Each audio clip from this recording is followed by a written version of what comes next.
Hello and welcome back to my channel, Bookish Lady Night, as we get a look behind the book. Today I'm joined by the fabulous Brittanee Nicole, author of Mother Faker. And I wore my shirt in honor of Beckett Langfeld. Seriously, What the Duck. I saw it and I had to buy it. It was like a need. So I had to wear it today. Some of her other series include The Revenge Games, Falling for Whiskey, Boston Bolts Hockey, and The Bristol Bay. Currently, Hockey Boy is out now, and then coming up on October 24th, I believe, is Trouble, which I am super excited to read. Thank you so much for joining me. It is such an honor. I'm totally fangirling right now. Thank you so much for having me. Of course. So basically on this channel, I interview authors and get to know a little bit about them behind their books so that other fellow readers and fans get to know you a little bit better and know about, upcoming things you have and just, like I said, get a little look behind the books. So, all right. So do you feel energized or do you feel exhausted when you're writing? It depends upon the process, like where I am in the process. Last week, I will say I was exhausted because I was trying to figure out where I was going with the characters. Mm-hmm. But like this morning, it all kind of came together. So I kind of lost the day with, I was messaging my PA and I was like, okay, we're on a roll. We finally know where we're going with this book and here's the story. And so then it's like super fun. But when it's like the halfway point probably of the book when you're kind of in the middle and you're like, where are we going with this? That part kind of drives me crazy until we get to this is where we're going. And then I go back and fix everything. Oh, that's awesome. Yeah, I think it's called the murky middle or something like that. I don't know what they call it, but it definitely is murky. That would be very accurate. That's awesome. So, what would you say is your writing kryptonite? It used to be wine. It's not anymore. Honestly, it's probably walking. So I go for I just got back from a walk. I'll go for a walk for an hour and a half. Especially if I'm hitting a wall, and while I'm out walking, it just comes to me, and the voices start because I'll just kind of put myself in the scene and be like, what would happen? And listen to some music, and then suddenly it's the scene's there, and I'm typing on my phone, and then I come back and I write it all. Okay, so it's when you have writer's block, you take that process. Or, honestly, it's not even writer's block per se. It's my daily process of Okay. go out. I wake up in the morning, I have a cup of coffee, I either do a little reading or reading what I wrote the day before, or start looking at some stuff.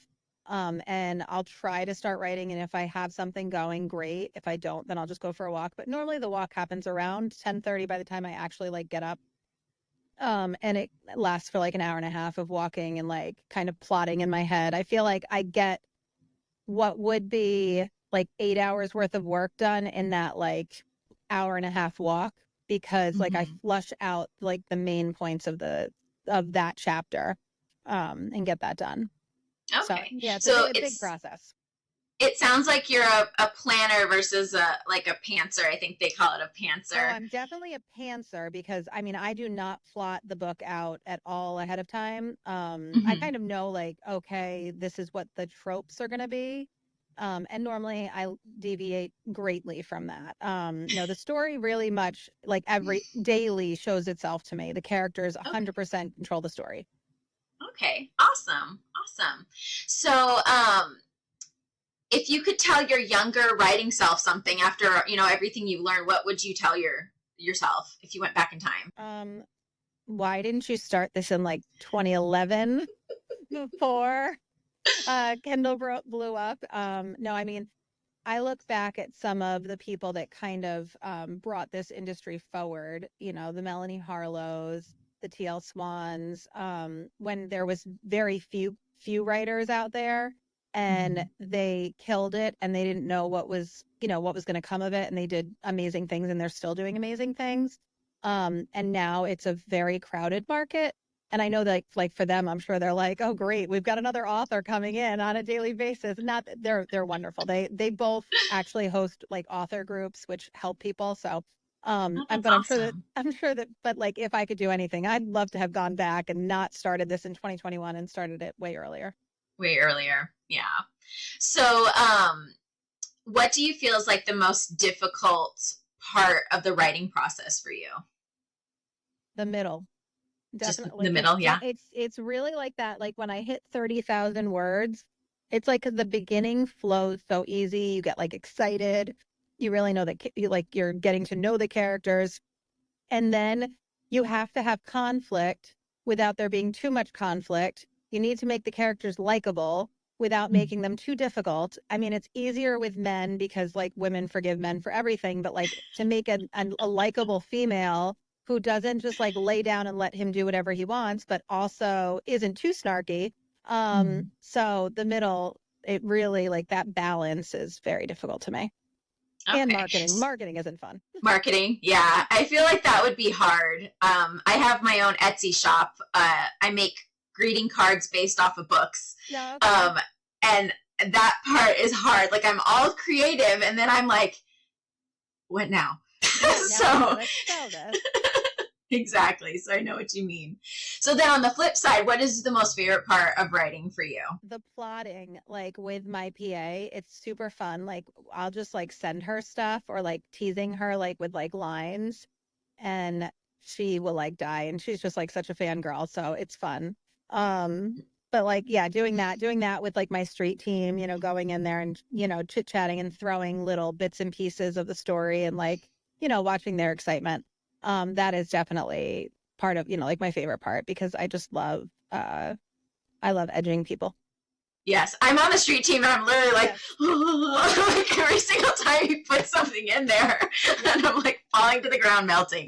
So I know what you mean. So who is your favorite Langfield? If you had to pick one, it's hard. It's so hard. I mean, like my go-to would probably always be Beckett. Like it's like just like the throwaway answer. Because obviously I bring him in every book. He's the character that just keeps on giving. And he very much created this world. I have like this really special like part of me that was saved for Gavin because I just love angst and writing his story was like so fun and I just love an age gap. Like it's just I mean, I love that I like that type of story. Mm-hmm. But I don't know, like then I read sometimes I read quotes from Brooks and I'm like, damn it, he's like really amazing too. And then obviously there's Sweet Boy Aiden, who Yeah. I think really he's like such a fun character and a sweet character. But in all fairness, I'll always give it to Beckett because he's the most entertaining. I was talking to Jenny Barra and she said that Beckett was like what launched the mom comms. And so Yeah. I was like, I love him. Well, obviously I got this shirt Yeah. because I was like, it's him. But I don't know. I'm the same way with you. Like I love Brooks. I love him. Like if he could be a real person, Yeah. I would go and like kidnap him. Yeah. But as far as like Aiden, like because I have suffered with depression and mental illness, so I vibed the most with him. So I'm like, I can't pick one. So and Gavin, oh, I love Gavin. His story was so amazing. Like, oh, I like stayed up till like 3 o'clock in the morning reading that one because I just couldn't put it down. So Yeah. they're I also love the amazing. brothers. Yeah, I mean, I love them all, but yes, Beckett is the character that keeps on giving. Yes, he is. He's great. So when you're writing, what is your inspiration? Do you get it from the people around you when you're writing characters, or do they just come to you? I think they just come to me. I do a lot of thinking in my head, a lot of talking to myself, I guess. Yeah. Do you pull anything from real life, like experiences you've had, or Oh yeah, sure. I mean, definitely Finn was very much based upon my son when he was younger. Very very Finn like. I've had that with the same thing happened with Irish. Like there's certain lines from Irish which were totally my son with the two little boys in that one. Um, and being a mom and having friends with kids, definitely things that the kids say end up in books or just like something that I'll be like, oh, that's totally what that one would have said. um as far as actual characters, I mean, my husband has obviously had some impact on some of the guys. I would say he's closest to Beckett. and Jay, which is like a weird mixture to say like that my Mhm. husband is Beckett and Jay, but that's probably who he is. Without all of the billions, damn it. Yeah. I've got the he hates everyone but her guy, but I don't have Yes. the I don't get the billions from that. So, Yes. but the dad jokes and all of that stuff, yeah. I loved Finn. Like, he is so unapologetically himself, and Yeah. I loved that you took it there with that. Like, you just made, he was his own person, and they supported him, because a lot of the time, like with my son's on the spectrum, so he loves to dress up with his sister, and Yeah. all power to him. But when it first happened, I remember my husband was like, whoa, whoa. And I'm Yeah, like, who what's happening? cares? Right. It's him. Who cares? So I love that you went there with that, because it just removes that, like, I guess, like, stigma around it. Yes. And I just love Finn. He was so cute. He was a Still, great like, so character. cute. He's another character that just keeps on giving. He shows up in Yeah. all the books. He's a fun Yeah. one. He's great. So, when you are writing, was that like what you wanted to be, or was it something that you just kind of like fell into? I fell into it during COVID because I was at home and I was reading and watching a lot of binge watching a lot of TV. And finally, I was like, I need to do something else with my time because I mean, in my other life, I was a lawyer.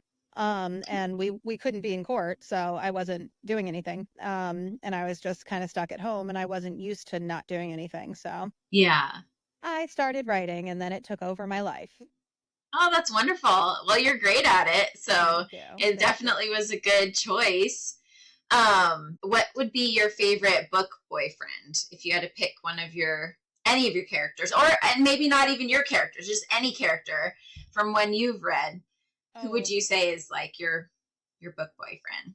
I mean, mine is probably Jay Hansen. Jay. Jay Hansen or Beckett Langfield are like my two. Yeah. Forever will be. Yeah, those are mine. Yeah. Yeah. That's awesome. Although, I mean, I really think that when people read Trouble, I could definitely get behind a Declan. So, Yeah. yeah. I'm so excited to read that. The cover is gorgeous. Yeah, she did an amazing job. I'm very Do excited. you enjoy, like, so I'm assuming like when you do the covers, you're talking with the designer and like pitching ideas. Do you enjoy that process, or is it kind of like really like nerve-wracking? I enjoy it. I think every one I've pitched to her, it's basically been like what I envisioned in my head. So like I Mm-hmm. kind of come to her with like an idea. Um, and then I send her some like inspo, models and stuff so that she can kind of get like the visualization of them. We're currently working on one that I'm really excited about. I think everybody's gonna be surprised by this one. But like with the trouble one, like that was so fun because I was like, what do you do? Like what how do I encapsulate like what it's supposed to be and also like keep it kind of PG-13 Yeah. on the cover. And so it was so fun to like have both guys, facing the opposite direction, her giving her little smirk and like it's holiday, so they're like walking down a holiday street. Um and then just like seeing her then take what I say and like turning it into like this vision is yeah, she's awesome.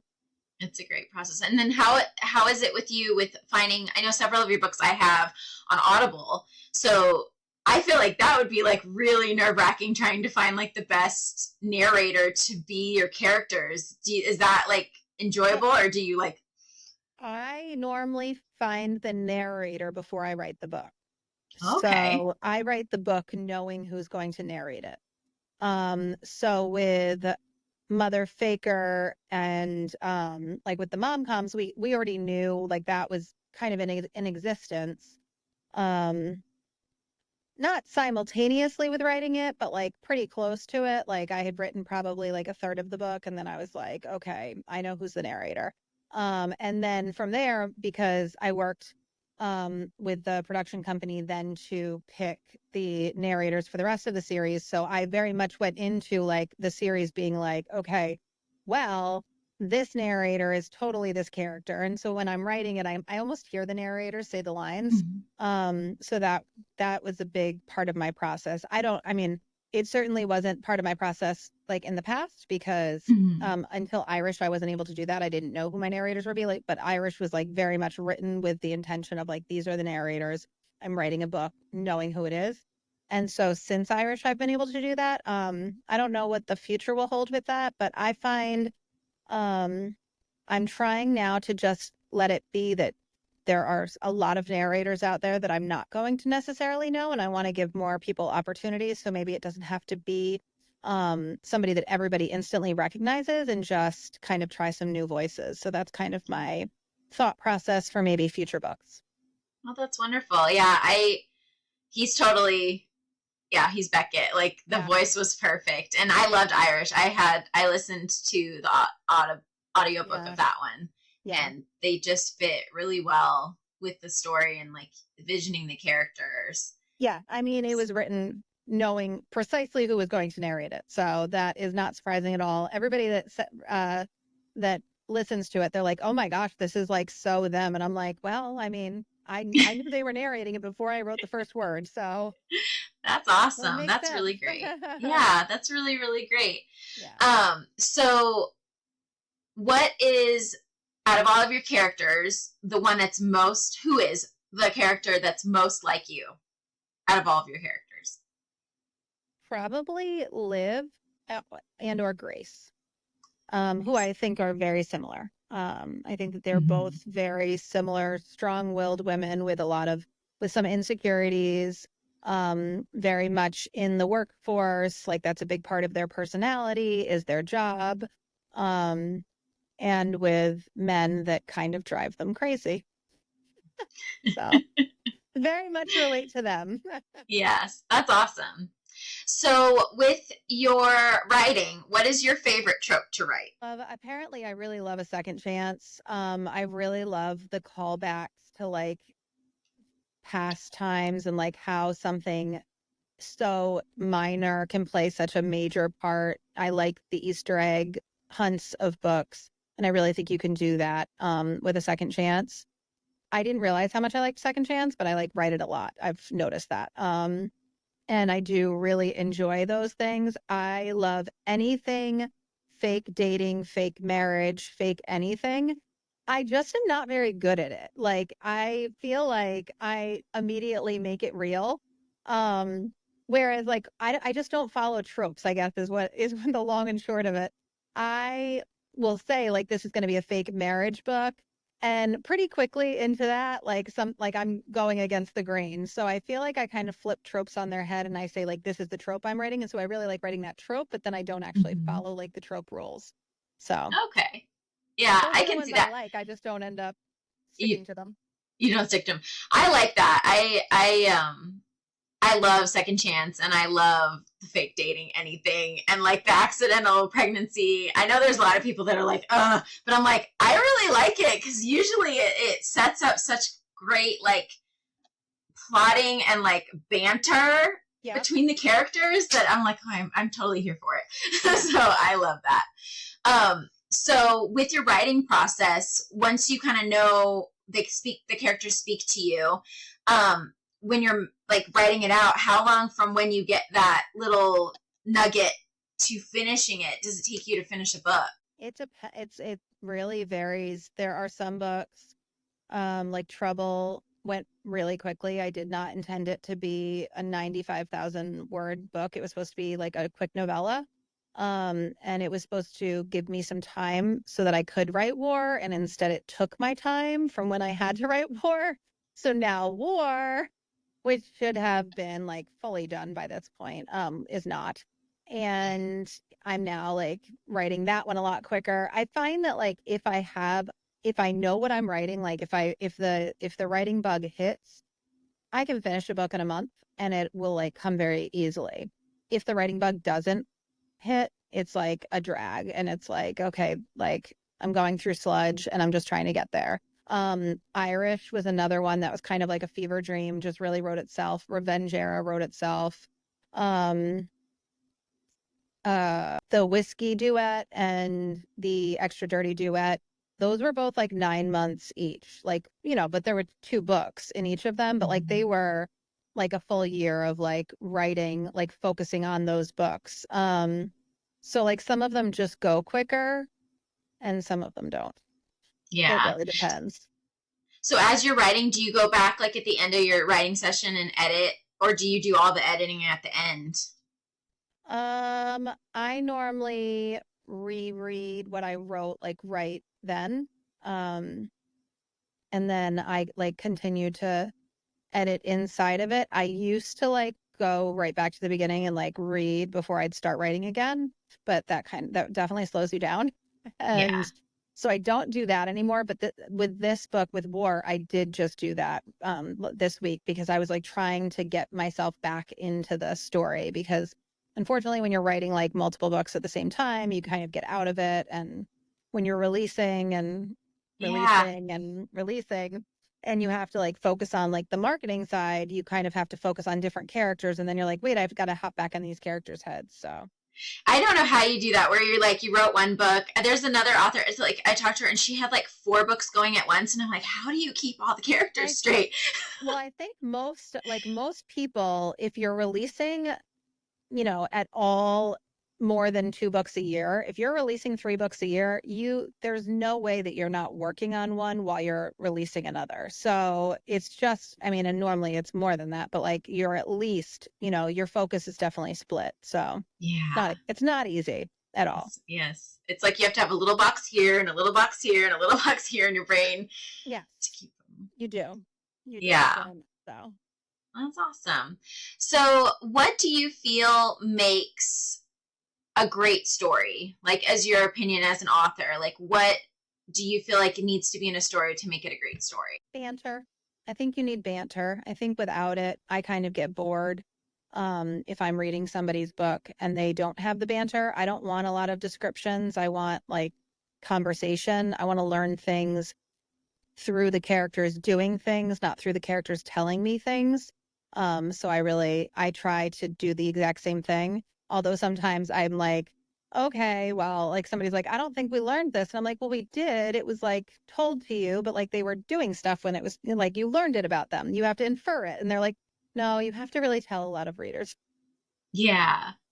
Oh, that's awesome. So, what is the most surprising thing you've learned as an author, like from start to the beginning, and the beginning all the way to now, like something that you're just like, wow. That you can really truly make a career out of something that you love. I think that has been shocking to me because I think so often we're told that you can't go after your passion. Like your passion has to be kind of your side project and you have to have Mhm. like a day-to-day job. Um, and that's the responsible thing. And I just can't even tell you how I'm so glad that how wrong that is. Because I work so much more than I ever worked as a lawyer. And I mean, I'm a partner in a law firm, so I definitely understand the hours of a lawyer, but I work way more as an author because you've got to market, you've got to be on TikTok, you've got to be in street teams, you've got to be, plotting your next book, planning, 5 books ahead, talking to agents. Like you've got to be doing all of these things Yeah. to be successful, but it doesn't feel like work because I love it. And so, yes, if you probably sat me down and said like, okay, well, but how much are you really making an hour when you're, working 20 hours a day? Hmm. But truly when they say like if you love what you're doing, it's not work, it does not feel like a job to me. That's awesome. So, are you doing this now full time? I am. That's I am. wonderful. Yeah. That's really great. Yeah. Yeah, it's probably very different though. Like before, it was very structured, and now it's you get to be more fluid. I don't even know, like people are like, oh, well, you don't have to like you can be around for the kids for this. And I'm like, huh. I definitely have less time. I mean, I have 100% less time. I don't have to go into an office, but I still somehow have less time than I did before. Yeah, But it's exponentially worth it. Wholeheartedly. I'm happy that we did this way.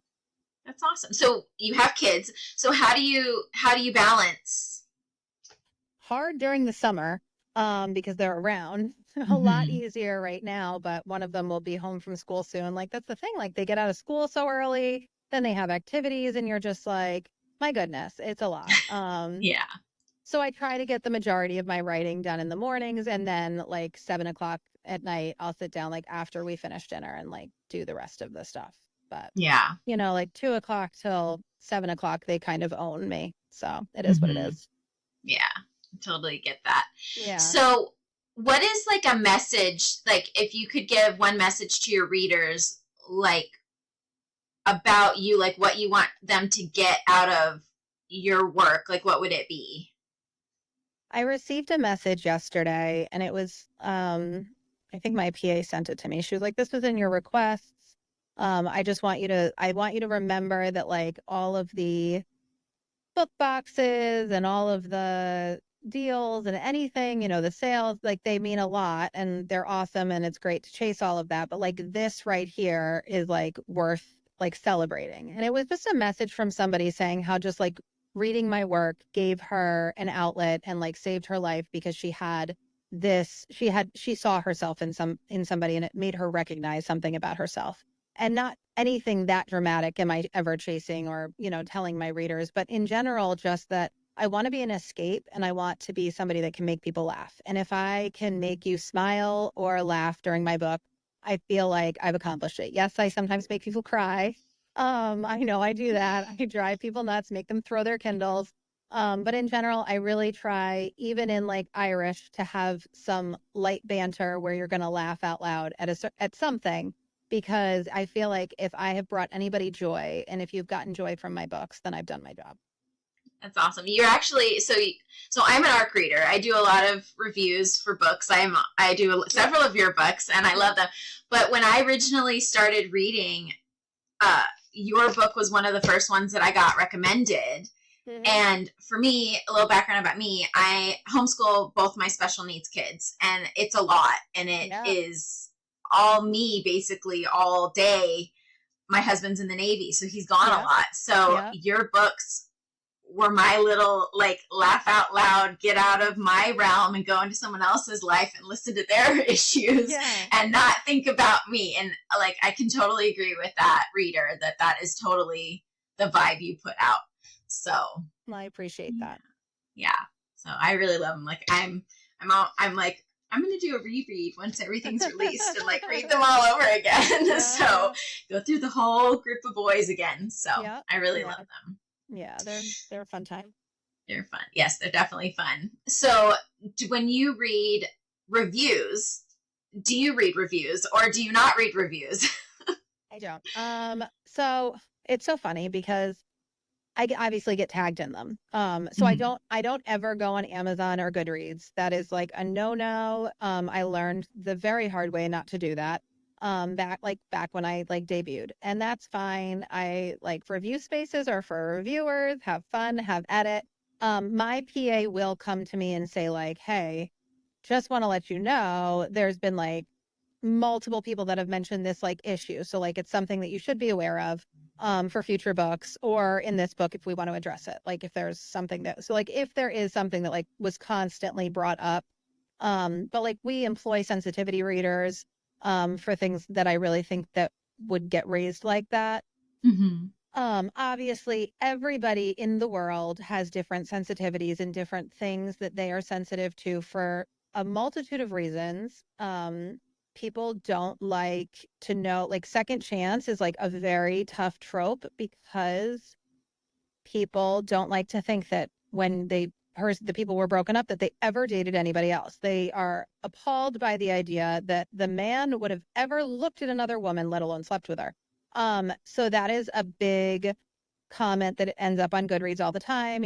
She wrote a book where he was celibate for 10 years, but they were not together for 13. So what does that tell you? Let's do the math. And it's like, no, that's not actually what I said, but okay. Like you can't respond to everything. You can't Yeah. actually respond to anything actually. So I don't.